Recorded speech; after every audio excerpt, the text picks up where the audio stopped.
자, 우리가 지금 이제 수요 예배 때 고린도전서를 이렇게 쭉 시리즈로 말씀을 나누고 있는데, 이 고린도전서 같은 경우는 그 사도 바울이 고린도 교회를 개척하고 난 이후에 자기가 개척한 그 교회를 떠나서 또 다른 교회들을 돌보고 또 세우고 하는 이 여정을 쭉 펼치다가 고린도 교회로부터 별로 기쁘지 않은 몇 가지 소식을 듣게 됩니다. 그런데 그 내용이 뭐냐 하면 고린도 교회 안에 분쟁이 생겼다는 거예요. 그런데 그 분쟁이 생겼다는 것 외에도 고린도 교회가 안고 있는 여러 가지 문제가 있다는 이야기를 듣고, 또 실제로 고린도 교회 성도들로부터 바울 사도에게 바울 선생님, 우리 안에 이런 문제가 있으면 어떻게 하면 좋겠습니까? 하는 몇 가지 질문들이 있었습니다. 그런데 그 질문들에 대해서 바울이 그 편지로 그 고린도 교회가 안고 있는 문제를 해결하고 또 그들이 질문하는 그 질문의 내용을 답할 목적으로 고린도서가 쓰여졌어요. 그래서 사실은 우리가 이 고린도를 공부하면서 이게 먼 나라 저 고린도 지역에서, 아가야 고린도 지역에서 되어진 일이 아니라 오늘 우리 안에도 충분히 있을 수 있는 문제를 미리 이런 문제가 생기면 안 되겠구나, 또 이런 문제가 생겼을 때 우리가 이렇게 해야 되겠구나 하는 마음으로 이 편지를 이렇게 바라봐야 되고 여기에서 답을 얻어야 되고, 그런데 이제 1장은 인사말과 그리고 그들 안에 있는 그 분열의 문제에 대해서 언급을 하면서 2장은 어떻게 그 복음을 진정으로 너희가 복음 안에 있다면 그럴 수가 있느냐 하면서 책망을 합니다. 그러면서 이제 3장은 교회가 도대체 뭔 줄 아냐? 교회에 대한 세 가지 그 설명을, 그림을, 그러니까 사도 바울이 설명을 할 때 그 설명을 듣는 사람들의 그 머릿속에 아름다운 어떤 그림이 딱 그려지도록 설명을 했어요. 그래서 이제 3장에서는 교회가 뭔 줄 아냐? 뭐였었는지 혹시 기억나시는 분 얘기 좀 해주세요. 밭. 교회의 밭이다. 나는 심었고 아볼로는 물을 주었지만 결국 이 밭의 곡식이 자라게 하시는 분은 누구시라고요? 하나님. 그러니까 결국 교회는 여러 사람들이 사역을 하고 여러 사람들이 영혼을 돌보고 하지만 결국 누가 일하셔야 그 교회가 참된 교회라는 거예요. 하나님. 그러니까 결국 하나님이 주인이시다. 두 번째 그림이 혹시 뭔지 기억나세요? 터예요. 집터. 그런데 그 집터가 그리스도 예수가 너희들의 기초가 되고 터가 돼야 그 위에 아름답고 견고한 아름다운 건축물이 세워질 수가 있는 거다. 터가 얼마나 중요합니까, 그죠? 그래서 반듯하고 아주 그 건전한, 그게 예수 그리스도시라고요. 예수 그리스도. 그 다음에 세 번째 그림이 뭐였었죠? 성전이죠. 성전. 너희가 하나님의 성전인 것과 너희 안에 성령이 거하시는 것을 알지 못하느뇨 하면서 너희는 성전이다. 그러면 우리가 예수님을 마음으로 나의 구주로, 나의 하나님으로, 나의 죄 문제를 해결하시고 나를 영원히 영생을 주신 주님으로 딱 모셔드리고 받아들이는 순간 우리 안에는 누가 와 계실까요? 성령이 와 계시는 거예요. 성령. 그래서 여러분 안에 계시는 성령을 불편하게 해드리지 마시기를 주님의 이름으로 축원합니다. 그러면서 이제 너희들 안에 있는 그런 분열이나 너희들 안에 있는 여러 가지 문제들을 너희가 한번 이걸 생각해봐라. 교회가 이런 존재인데 너희가 교회의 지체로서 그런 문제들을 좀 한번 생각해봐라. 그 다음에 이제 그 4장에서는요 너희가 나는 누구에게 속했다, 나는 누구에게 속했다 이렇게 분파가 이루어졌는데, 너희가 속했다고 하는 바울이나 아볼로나 게바나 베드로나 다 이게 어떤 존재들인 줄 아냐? 그러니까 주의 복음 맡은 자들이 도대체 누구냐? 거기도 역시 세 가지 그림이 있다고 말씀을 드렸습니다. 목사님은 세 가지밖에 모르세요? 맨날 세 가지 그러세요? 아니 근데 그게 제 얘기가 아니라 여러분 보셨잖아요. 성경이 그렇게 하고 있잖아요, 그죠? 그 4장에 나오는 사역자에 대한 그림 세 가지. 첫 번째는 무슨 그림이었을까요? 첫 번째 무슨 그림이었었죠? 아니 여러분들 얘기해 주셔야 돼요. 왜냐하면 제가 지금 생각이 안 나요. 그래서 여러분들이 얘기를 해 주셔야 제가 이렇게 진행을 할 수가 있어요. 첫 번째는 무슨 그림이었었죠? 노예 그림이었었어요. 노예. 그래서 제가 그날 배 밑에서 발목에 또 손에 수갑이 채워져 있고 노를 붙잡고 있고 감독관이 둥둥둥둥. 제가 벤허라는 영화를 처음 본 게 중학교 3학년 때예요. 충청북도 단양군에 극장이 하나가 딱 있었어요. 지금은 물에 묻혔어요. 물고기들이 영화 보고 있어요. 지금 충주 때문에 묻혀가지고 물속에 있는데 극장이. 근데 그때만 해도 극장에서 이제 좋은 영화가 들어오면 학교에서 오늘 단체 영화 있다 그래요. 그러면 이제 그때 극장 영화 값이 300원 뭐 그렇게 할 때였던 것 같아요. 기억은 잘 안 나요. 어쨌든 그런데 우리 학생들한테 50원이나 100원 받고 단체 영화 관람을 시켜줬었어요. 그런데 그 벤허라고 하는 영화를 오늘 단체 관람 있다. 그때만 해도 단체 관람 가면 한 명이라도 빠지면 안 됐었어요. 그래서 무조건 다가 이렇게. 그래가지고 이제 선생님이 단체 영화 있다 그래가지고 이제 단양 극장에 이제 가서 배너를 보는데 다른 애들은 뭐 장난치고 뭐 자는 애들 막 그런데 저는요 첫 장면부터 은혜가 되기 시작하는 거예요. 밤하늘에 별들이 막 반짝반짝반짝. 근데 그 중에 별 하나가 아주 영롱하게 밝게 빛나면서 아기 예수의 태어날 것을 지시하기 위해서 쭉 베너의 첫 장면이에요. 그게 너무 인상적이었어요. 그래서 얼마나 그 영화에 감동을 받았는지 제가 이제 그 영화를 보고 학교로 돌아왔는데 유난히 저를 국어 선생님이 이뻐하셨어요. 국어 선생님이. 그래서 그 선생님 이름도 안 잊어버려요. 저희 엄마랑 동갑이라 갖고 친구 먹었었어요. 저희 엄마랑. 근데 이름이 함관희 선생님이셨어요. 혹시 이 유튜브가 그 선생님에게도 들려주시면 좋겠는데. 근데 하여튼 그 함관희 선생님이 저보고 성도야, 예 선생님, 너는 청소하는 시간에 도서관에 와가지고 책 정리해라. 예 선생님.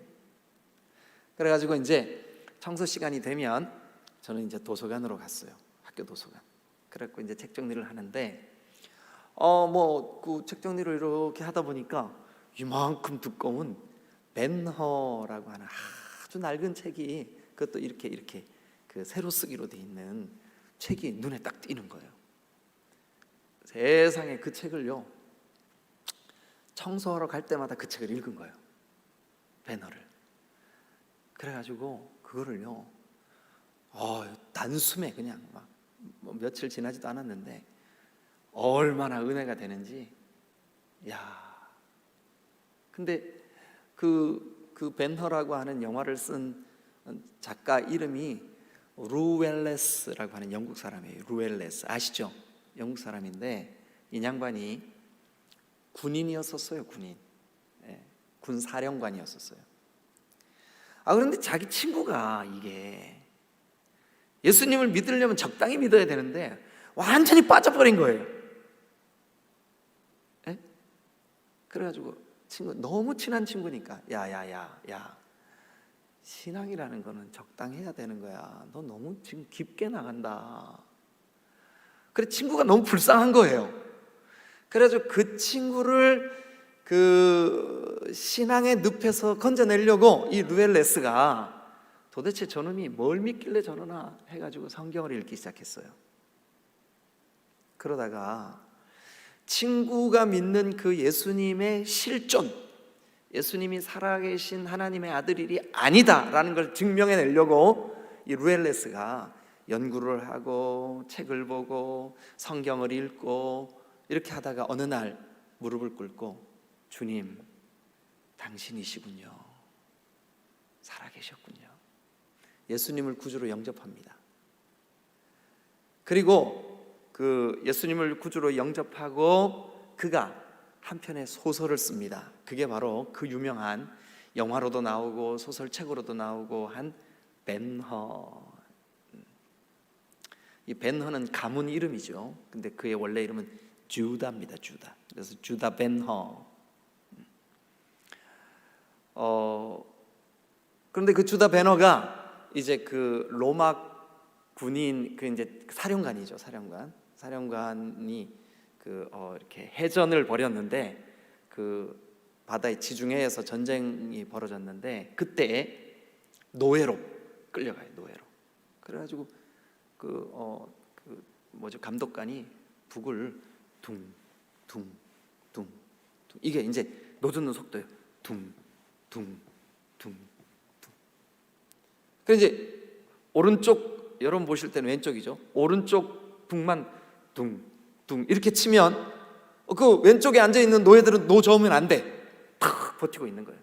그럼 이제 이쪽에 있는 사람들이 막 저으면 배가 이렇게 쭉 뱃머리를 돌리는 거예요. 왜냐하면 이게 노가 한쪽만 저어지니까. 그래서 제가 여러분 사장을 설명드릴 때 이 사역자가 누구냐, 이게 그림이 그 배 밑에, 그래서 이 사람을 언더로우라 그래요. 배 밑에서 이건 노를 젓는 거예요. 그래서 이 그림. 야, 방송실 진짜 똑쟁이다. 이 그림이에요. 그림 한번 다시 보여주세요. 여러분, 이 사람은 지금 자유가 없어요. 감독관이 북을 치는 대로 노를 저는 거예요. 그러니까 사도 바울도 아볼로도 우리의 정체성이, 아이덴티티가 뭐냐 하면 주님의 명령만 따르는 거예요. 주님의 명령만. 우리의 감독관이신 주님의 명령만. 자, 4장에서 두 번째 그림이 뭐였었다고요? 첫 번째 그림은 노예, 두 번째 그림은 뭐였을까요? 맨 끝에 끌려오는 검투사. 그 로마가 다른 나라와 전쟁을 해가지고 승리를 하잖아요. 그러면 그 정복한 지역에 그 전쟁 포로를 끌고 와서 자기들의 필요한 대로 뭐 노예로 팔기도 하고 쓰기도 하고 막 그러는데, 중요한 인물일수록 뒤에 세웁니다. 그러니까 적들의 왕이나 적들의 고위 관직자들은 제일 뒤에, 그러니까 제일 뒤에 사람 구경하려고, 그러니까 제일 뒤에 사람은 죽기로 결정돼 있는 구경거리예요. 구경거리. 바울이 복음을 전하러 다니면서 우리 사도들이, 또 목회자들이 사람들에게 구경거리구나. 누구를 위해서요? 복음을 위해서, 그리스도 예수를 위해서. 그렇게 사장에 그려지고 있어요. 마지막 한 가지 그림이 더 있었는데 그게 뭔지 혹시 기억나세요? 아버지라는 그림이라고요. 아버지. 여러분, 우리 중에는 아버지에 대한 이미지가 부정적이고 또 불편한 이미지를 가지고 계신 분들도 있겠지만, 하나님 아버지는 우리에게 참으로 사랑이세요. 때때로는 우리가 죄에 빠지거나 그럴 때는 엄하신 아버지이기도 하죠. 목회자가 그렇습니다. 때때로 교회 성도들에게 아버지 같아요. 나이와 상관없이 아버지 같은 그런 느낌, 그런 이미지. 그런데 또 한편으로는 정말 그 엄한 그 지엄하신 그런 아버지, 예, 훈계하시는 아버지, 그 그림이 사역자에 관한 그림이라고요. 그래서 세 가지 기억하세요. 아, 목회 사역자들은 교회 내에서 이런 그림이구나. 첫 번째는 노예, 그러니까 뱀 밑에서 그 노예의 모든 행동은 누가 결정할까요? 감독이. 우리의 감독은 누구실까요? 구주 예수 그리스도. 두 번째 그림이 뭐였었다고요? 예? 두 번째 그림, 예, 검투사. 제일 뒤에 구경거리가 된 그 검투사. 그러니까 그 포로인 거죠, 포로. 그다음에 세 번째 그림은 아버지. 자, 거기까지 우리가 이제 말씀을 나누고, 지난주에는 우리가 뭐를 했냐 하면 고린도 교회에 이제 크게 두 번째 문제라고 해도 되고요. 고린도 교회가 안고 있는 문제 중에 하나가 뭐냐 하면 폐륜이었어. 폐륜. 자기 그 아버지의 아내를 범한 사건. 아니, 어떻게 불신자들도 안 하는 짓이 교회 안에 이렇게 버젓이 벌어질 수 있느냐. 그래서 제가 지난주에 그 문제를, 이것이 단순히 음행 때문에 되어진 일이기도 하겠지만 그거보다는 재산권 분쟁 때문에, 즉 물질적인 가치관 때문에, 그래서 세상 사랑하는 마음, 물질 사랑하는 마음이 누룩처럼 그리스도인들 안에 이렇게 퍼지는 걸 조심해라. 그래서 누룩 얘기하면서 빵떡 만들어 먹던 얘기 지난주에 해드렸는데 기억이 나실지 모르겠어요. 그죠? 그러면 이제 오늘 6장입니다. 6장도 고린도 교회 안에 있었던 두 가지 중요한 현실적인 문제, 그 문제에 대해서 바울이 이렇게 책망을 하고, 참 이런 일이 교회 안에 있다는 게 참 부끄러운 일이다 그러면서 바울이 그들 안에 있는 이 두 가지 문제가 뭐냐 하면, 여러분 성경을 얼른 펴보세요. 첫 번째 문제는, 자, 너희 중에 누가 다른 사람하고 더불어 다툼이 있는데 구태여 불의한 자들 앞에서 고발하고 성도들 앞에서 하지 아니하느냐? 그러니까 교회 안에 성도들 간에 송사해야 될 문제가 있는 거예요. 법정 다툼이 필요한 문제가 있는 거예요. 근데 그거를 왜 교회 안에 있는 성도들의 문제를 왜 불신자들 재판관들한테 가져가냐? 그건 너희들 부끄러운 문제 아니냐? 그러지 마라. 근데 여러분, 오늘날도 그런 문제가 있어요, 없어요? 있는 정도가 아니라 많아요. 교회 안에 성도들끼리 분쟁이 있고 다툼이 있고 서로 지지고 볶는 과정에서 고발하고 고소하고 해가지고 서로, 근데 판사가, 그것도 젊은 판사가 교회 권사님이시라면서요. 또 원고는 교회 집사님이시라면서요. 아니, 교회 다니시는 분들이 이러세요? 이런다고요. 그러니까 이게 얼마나 부끄럽고 창피한 일이냐. 이게 이런 일들 때문에 사탄이 틈타지 않겠냐? 이런 일들 때문에 하나님의 영광이 땅에 떨어지지 않겠냐? 이런 일들 때문에 교회가 세상 사람들에게 욕을 얻어먹지 않겠냐? 이런 문제를 왜 세상 법정으로 가져가냐? 그거예요. 그게 첫 번째 문제. 오늘 6장에서. 두 번째 문제가 뭐냐 하면, 여러분 이제 12절에 한번 가보세요. 12절. 지금 이제 우리 성경이 12절부터 돼 있지만 사실은 9절부터 이미 그 주제가 시작이 돼요. 9절부터 불의한 자가 하나님의 나라를 유업으로 받지 못할 줄 알지 못하느냐? 미혹받지 마라. 음행하는 자, 우상 숭배하는 자, 간음하는 자, 탐색하는 자, 남색하는 자, 이런 자. 그러니까 9절부터 시작되는 이 문제가 뭐냐 하면, 자, 이게 18절 보세요. 18절. 음행을 피하라. 사람이 범하는 죄마다 몸 밖에 죄를 짓는 거지만 음행만큼은 자기 몸 안에 죄를 짓는 거다. 음행을 피하라. 그러니까 사실 이것을 그냥 그 문장을 이렇게 쭉 읽어보면 사실은 9절부터 20절이 이 음행의 문제를 다루고 있어요. 그러나 분명한 것은 1절부터 8절은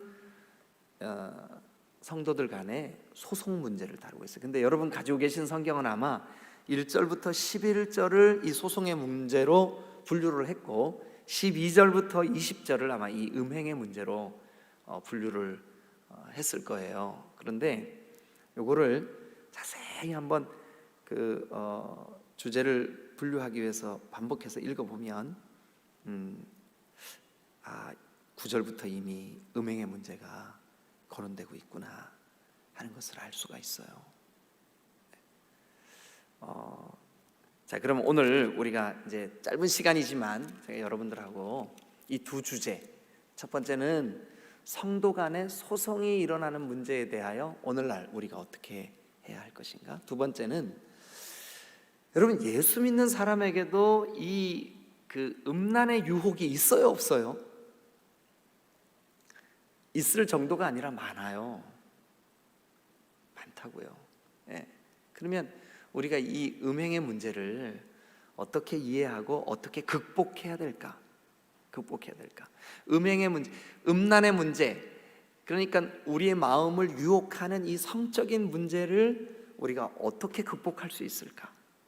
예, 그것을 우리가 한번 같이 말씀을 나눠보도록 하겠습니다. 자, 먼저 앞부분에 있는 법정 소송의 문제. 여러분, 법정 소송의 문제, 그러니까 교회 안에 사실은 우리 여기 지금 대전 안에 요 가까운 지역에 있는 어떤 교회는 교회가 둘로 쪼개져 가지고 막 싸웠어요. 근데 그 교회가 이제 1층이 예배당이고 2층이 교육관 시설이고 3층이 교회 식당이었나 하여튼 그래요. 제가 정확히는 잘 모르겠는데, 근데 그 성도들이 막 싸움이 일어났어요. 그래가지고 이제 1층에서 이쪽 편이 예배를 드리고 3층에서 저쪽 편이 예배를 드리는 거예요. 그래서 제가 총회 임원을 할 때인데 이거 총회에서 우리의 이 문제를 좀 이렇게 좀 교통정리를 해주십시오 하고 청원이 올라왔었어요. 그런데 총회 입장에서 볼 때 1층 파를 편을 들려고 그러니 3층 파가 울고 3층 파를 편을 들려고 그러니 1층 파가 울어요. 그래서 이거는 교회 자체적으로 해결하시오 하고 그 공문을 되돌려 보냈어요. 그랬더니 이분들이 해결이 안 되니까 이것을 법정에 가지고 갔어요. 그래서 1층 파가 3층 파를 고발했어요. 그랬더니 3층 파가 또 1층 파를 명예훼손으로 또 고발해. 그래가지고 이게요, 법적으로 3년 동안 싸웠는데 어린 성도들이 다 상처를 받고 떠나고 교회는 교회대로 막 피폐해지고 사탄이 그 교회를 얼마나 쥐고 흔들었는지 성도들이 영적으로 성령의 은혜, 풍성한 그리스도의 복음, 하나님의 사랑 요만큼도 그 마음에 안 남고 완전히 피폐돼 가지고 정말 말로 표현할 수 없을 만큼 교회가 엉망이 돼버렸어요. 이게 여러분 먼 옛날 2000년 전 고린도 교회에게만 있었던 일이 아니라 오늘 우리가 사는 이 시대에도 우리 가운데 있을 수 있어요. 자, 그러면 우리가 여러분들도 아마 개인적으로 내가 너무 속상해가지고 저 인간 고발할 거야 이런 마음이 들 때도 신앙생활 하다가 있을 수 있다고요. 그죠? 있을 수 있어요. 자, 그러면 그런 마음이 들 때 어떻게 해야 될까? 실제로 제 아내랑 제가 어떤이 아니라 구체적으로 예를 들게요. 서울 합정동에 있는 다운교회라고 하는 곳에서 어떤 세미나가 있어가지고 저희 부부가 참석을 했는데, 그때 그 교회를 갔더니 어떤 목장의 목자가 대형 정육 유통업을 하시는 분이에요. 그러니까 돼지고기, 소고기를 그냥 한 마리 통째로 가져다가 그 회사에서 이렇게 다 분류를 해갖고 포장도 하고, 그래서 그 시장 같은 데 납품도 하고 중간 유통을 해요. 그러니까 아주 큰 규모의 정육점이에요. 근데 거기에 막 직원들도 막 15명, 20명 이렇게 되는 그런데 이 그 사장님 내외분이 자기 그 직장에 총무부장, 이 사람이 그 총무부장인 제가 정확히는 모르겠어요. 하여튼 그 직위가 뭔지, 하여튼 여러분들의 예를 들려고 제가 설명을 드리는 거예요. 근데 그 형제를 전도하려고 그 사람을 막 공을 들였어요. 막 그 사랑하고 도와주고, 자기 그 사업장의 직원이니까 애정을 쏟았어요. 그래갖고 이제 드디어 교회에서 전도의 날 초청을 했는데 교회에 왔어요. 그래 막 이 사장님 부부가 얼마나 좋은지 막 교회 안내도 해주고 막 이렇게 했어요. 그런데 이상하게 자기 회사의 재정이 사장님도 모르게 이게 점점 구조적으로 좀 어려움이 생기는 거예요. 이상하다, 왜 그러지? 그래가지고 사장님이 파헤치고 보니까 이 사람이 범인인 거예요. 그래가지고 몇 억이 되는 돈을 이 사람이 임의로 자기가 빼돌리기도 하고 자기가 쓰기도 하고 그런. 그래서 이제 이 문제를 어떻게 해야 될까? 근데 자기가 전도한 사람인데 이 사람을 고발하기는 그렇잖아요. 그래서 솔직하게 이제 얘기를 했어요. 아무개, 내가 이거 다 알게 됐다. 그래 어떻게 하면 좋냐? 그러니까 이 사람도 그렇게 나쁜 사람은 아닌 것 같아요. 그래가지고 다음날 자기가 갚을 수 있는 돈을 다 긁어 모아가지고 가지고 와서 사장님한테 드리면서 죄송하지만 제가 이거밖에 없습니다. 근데 이 사람이 회사에 손해를 끼친 액수의 10분의 1도 안 돼. 가지고 온 돈이. 그리고서는 이 사람이 교회도 떠나고 직장도 떠나버렸어요. 얼마나 가슴이 아팠을까요, 이분이? 그런데 아내 되시는 집사님이 여보, 고발하지 맙시다. 혹시 저 사람이 회개하고 돌아올 때 우리가 고발하면 저 영혼 다시는 얻을 수 없다고. 그렇지만 우리 가슴을 이렇게 아프게 하고 우리에게 이렇게 손해를 끼치고 우리를 이렇게 고통스럽게 한 저 사람을 만약 우리가 용서하고 품어준다 그러면 틀림없이 하나님이 기뻐하실 거라고. 그래가지고요, 이분들이 그냥 그거를 가슴으로 묻고 용서해버렸어요. 근데 한 3년쯤 지난 어느 날 이 사람이 돌아왔어. 그래가지고 무릎을 꿇고, 사장님, 정말 사장님 같은 사람이 도대체 어떻게, 아니 내가 회사에 이렇게 손해를 끼쳤는데 어떻게 나를 그냥 이렇게 할 수가 있냐고. 근데 사장님 내외분이 아내하고 같이 만난 거예요. 그 사람의 손을 꼭 붙잡고 다시 받아줄 테니까 교회 나와라. 그리고 회사도 출근해라. 여러분, 이 사람이요 완전히 새 사람이 돼가지고 그 교회 집사님이 됐어요. 그래가지고 그 용서했던 그 사장님은 장로님이시고요, 그 용서받은 그 사람은 집사님이에요. 아직도 다 못 갚았대요. 그런데 아주 사이좋게 잘 지내는 교회 지체가 됐어요. 이게 이론적으로는 여러분들이 그럴 수 있겠구나, 고개 끄덕끄덕하지, 여러분 문제라고 한번 생각해 보세요. 어마어마한 돈을 손해를 끼친 그 사람이 도망을 갔다가 3년 만에 돌아와서 받아주실래요? 네? 받아주실래요? 네. 근데 실제로 우리 주변에서 이런 사람들이 있다고요. 자, 그러면 이제 우리가 왜 우리의 문제를 세상 법정으로 가져가면 안 될까? 네, 세 가지만. 근데 이 본문에 세 가지가 딱 나와요. 첫 번째, 뭐 때문에 안 되냐 하면, 여러분 2절 읽어보겠습니다. 2절 같이 읽습니다. 시작. 성도가 세상을 판단할 것을 너희가 알지 못하느냐? 세상도 너희에게 판단을 받겠거든 지극히 작은 일 판단하기를 감당하지 못하겠느냐? 잘 들어보세요, 여러분. 성도가 세상을 판단할 것을, 성도가 세상을 판단하게 될 것을 너희가 알지 못하느냐? 아니 이게 도대체 무슨 말일까요? 여러분, 이 말을 여러분들에게 한마디로 알 수 있는 방법이 있어요. 어디를 보시냐면 마태복음 19장 28절, 마태복음 19장 28절 다 같이 읽겠습니다. 화면에 띄우겠습니다. 시작. 예수께서 이르시되, 누가 이르시되? 예수께서 이르시되. 어떻게 이르셨는데요? 내가 진실로 너희에게 이르노니 세상이 새롭게 되어 인자가 자기 영광의 보좌에 앉을 때, 그러니까 예수 그리스도께서 하나님 보좌에 앉으실 때에, 심판주가 되실 때에, 계속 읽으세요. 시작. 나를 따르는 너희도, 그러니까 예수님을 따르는 우리도 어떻게 된대요? 12 보좌에 앉아 이스라엘 12지파를 뭐하는 사람들이 될까요?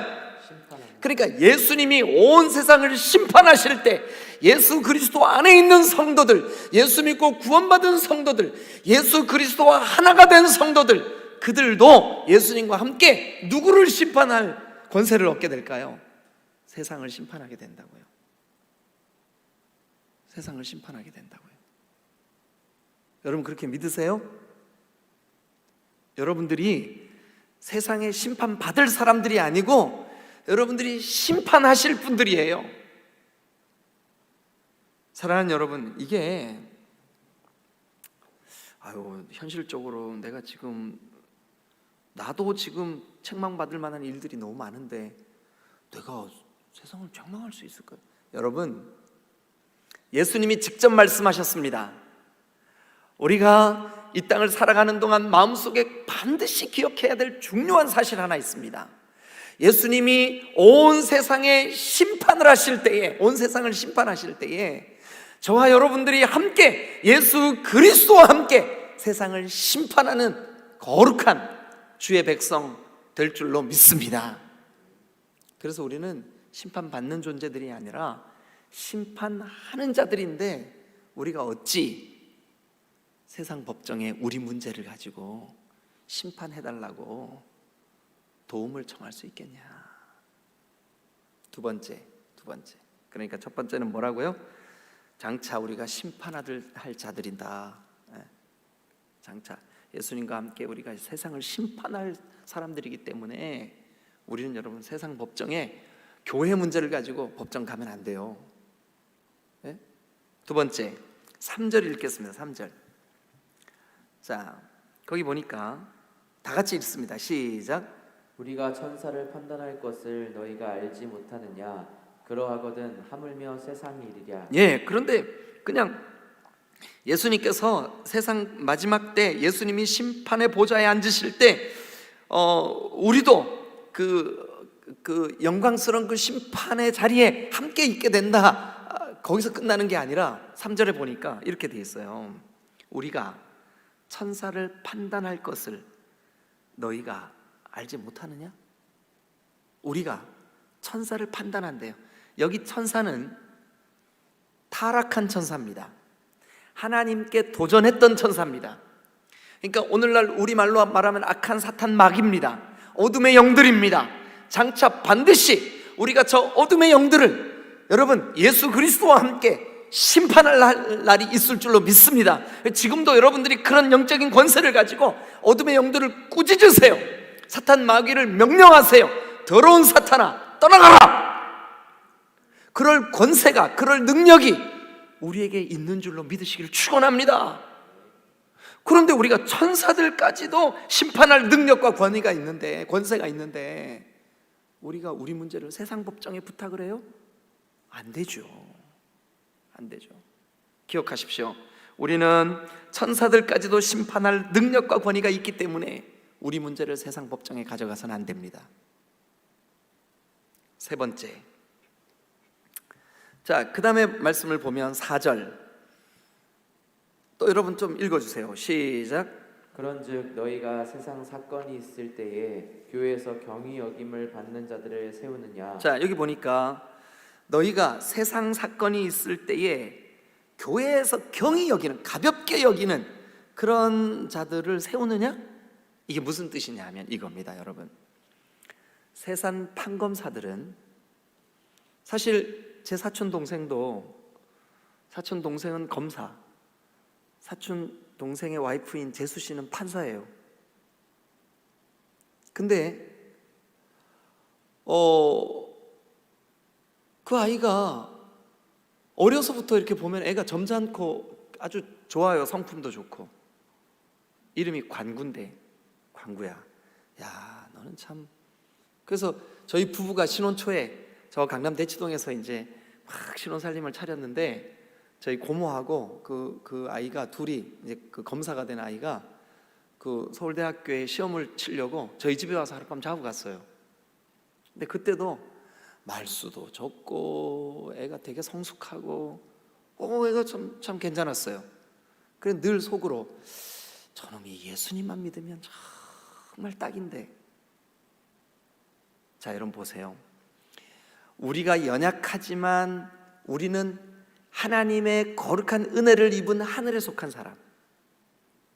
저 판검사들이 아무리 도덕적으로 고상한 삶을 살고 세상적인 학문의 높이가 높아도 그들은 하나님 없이, 예수 그리스도 없이 사니까 어디에 속한 사람? 땅에 속한 사람.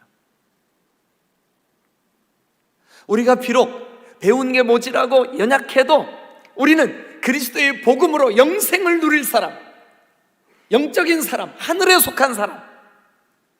그러나 저 세상에 우리가 우리의 문제를 가지고 법정에 가서 판결을 받아야 되는 판검사들은 아무리 그들이 도덕적인 그들의 삶의 퀄리티가 높아도 그들은 땅에 속한 사람. 다시 그 마음을 가지고 교회에서 경히 여김을 받는 자들을 세우느냐 할 때, 경히 여김을 받는 게 뭐냐 하면 땅에 속한 사람들이란 뜻이에요. 아니, 너희가 하늘에 속한 사람인데 땅에 속한 사람의 판결을 네가 받으려고 그러냐? 이 뜻이에요. 그럴 수 없지요. 그래서 여러분, 우리는 우리 문제를 하나님의 말씀 앞에 들고 나아가야 됩니다. 어느 날 제가 목회할 때 그 아내 되시는 집사님이 이런 파일 하나를 들고, 목사님, 제 서재에 노크를 했어요. 들어오세요. 집사님이 아주 심각한 얼굴로 이 파일을 들고 들어오더니 제 앞에 앉아서, 목사님, 왜요? 저를 좀 최종적으로 저를 좀 결정하는 데 좀 도와주세요. 그럼 뭐를요? 나 우리 신랑이랑 도저히 같이 못 살겠어요. 도를 더 길게 했어요. 근데 제가 좀 짧게 했어요. 근데 눈도 더 깊이 감았어요. 고개도 더 많이 흔들었어요. 도저히 같이 못 살겠어요. 그랬어요. 그래, 왜 그러냐고 그랬더니 이것도 안 맞고 저것도 안 맞고요, 고집도 시고 성질도 급하고요, 도저히 안 맞아 못 살겠어요. 그래, 어떻게 하려고 그러는데, 그랬더니 이혼하려고 가가지고 서류 받아다가 다 했는데, 이제 제가 그래도 명색이 교회 집사인데 하나님의 종 앞에 허락은 받고 해야 될 것 같아서 제가 이거 허락 받으러 왔어요. 그러더라고요. 그래서 그러시냐고, 서류 좀 줘보라고, 제가 검토를 좀 하겠다고. 그래서 이제 받아 들고 서류를 옆에다가 이렇게 딱 놓고, 자, 그러면 제가 최종 판결을 하라 그랬으니까 하라는 대로 할 거죠? 그래, 예. 집사님, 정 집사님이 바람 피웠습니까? 그랬더니 아니요. 정 집사님이, 이 다 나오네. 권 집사님, 당신을 구타했습니까? 아니요. 정 집사님이, 권 집사님, 당신을 버렸습니까? 아니요. 그러면 이게 성경적으로는 이게 이혼에 해당 안 되는데요. 바람을 피웠거나 그런 문제가 아니면 안 된다고 돼 있습니다. 돌아가세요. 지금 잘 삽니다. 지금 잘 삽니다. 남편은 태양열 이거 하시는 분이고, 그 아내는 강원도 춘천 사람인데 사람이 참 좋아요. 그렇습니다. 여러분, 오늘 이 성경이 우리에게 말씀합니다. 우리는, 여러분, 여기 성경에 보니까 2절에, 여러분, 우리가, 사랑하는 여러분, 이 말씀을 마음에 꼭 새겨놓으세요. 성도는 장차 예수 그리스도와 함께 세상을 심판할 자다. 3절, 천사들조차도 우리가 판결할 거다. 타락한 천사에 대하여 우리가 정죄하고 심판할 거다. 4절, 여러분 4절 말씀에 뭐라 그랬어요? 교회에서 경히 여김을 받는 자들을 너희가 그들 앞에 네가 설 수 있겠냐? 아까 그 경히 여기는 자들이 뭐라고요? 땅에 속한 사람들 앞에 네가 하늘에 속한 자가 심판받을 거냐? 자, 여러분, 우리 큰 두 번째 문제는 제가 다음 시간에 해야 되겠습니다. 시간이 너무 많이 가서 오늘 여기 큰 작은 문제 하나만. 자, 그래서 여러분 5절 봅니다. 내가 너희를 부끄럽게 하려 하여 이 말을 하노니 너희 가운데 그 형제간의 일을 판단할 만한 지혜 있는 자가 이같이 하나도 없느냐? 그러니까 교회 문제는, 교회 안에서 지체간에 생긴 문제는 너희가 기도하고 너희 스스로 해결해라. 그리고 성경의 가치관을 따라라. 6절, 형제가 형제와 더불어 고발할 뿐더러 믿지 않는 자들 앞에서 하느냐? 너희가 피차 고발함으로 너희 가운데 이미 뚜렷한 뭐가 있나니? 허물이 있나니. 허물이 있나니 동그라미 쳐보세요. 여기 허물이라고 하는 말이 헤테마라고 하는 헬라 말입니다. 헤테마. 이 헤테마라고 하는 말은 원래 뜻이 패배라는 뜻입니다. 패배. 그러니까 그런 말로 다시 한번 바꿔서 읽어볼게요. 형제가 형제와 더불어 고발할 뿐더러 믿지 않는 자들 앞에서 하느냐? 너희가 피차 고발함으로 너희 가운데 이미 뚜렷한 패배가 있느니라. 패배가 있느니라. 너희가 서로 고발함으로 지체간에 서로 그렇게 싸우고 지체를 정죄하고 지체를 판단하고 지체를 아프게 하고 함으로 이미 너 졌어.